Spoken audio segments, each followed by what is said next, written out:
Hi friends, நம்ம இன்றைக்கி மூலிகை பொடி தான் செய்ய போகிறோம். அதுக்கு முதல்ல வேப்பம்பூ ஒரு கைப்பிடி அளவுக்கு, சுக்கு ஒரு ஸ்பூன், அப்புறமா சுண்டைக்காய் ஒரு 10-15, மிளகு சீரகம், உளுத்தம் பருப்பு, அப்புறம் ஒரு காஞ்ச மிளகா, அதுக்கப்புறம் கறிவேப்பிலை. இந்த அளவுக்கு கறிவேப்பிலை எடுத்துக்கிட்டோம். அதை நல்லா ஃபஸ்ட்டு கறிவேப்பிலையை போட்டு நல்லா வறுத்துக்கோங்க. அதுக்கப்புறம் வேப்பம்பூ போட்டு அதையும் நல்லா வறுத்துக்கோங்க. அப்புறம் ஒரு காஞ்ச மிளகா, அதுக்கப்புறமா சுண்டைக்காய் 10-15 போட்டுக்கலாம். அதுக்கப்புறமா சீரகம் மிளகு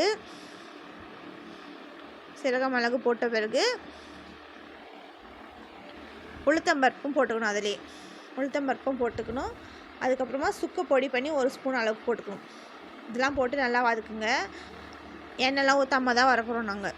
அதுக்கப்புறம் ஒரு ஸ்பூன் அளவுக்கு பெருங்காயத்தூள், அப்புறம் உப்பு போட்டு நல்லா வதக்கணும். நல்லா கிறிஸ்பியாக ஆகிற மாதிரி வறுத்துக்கோங்க.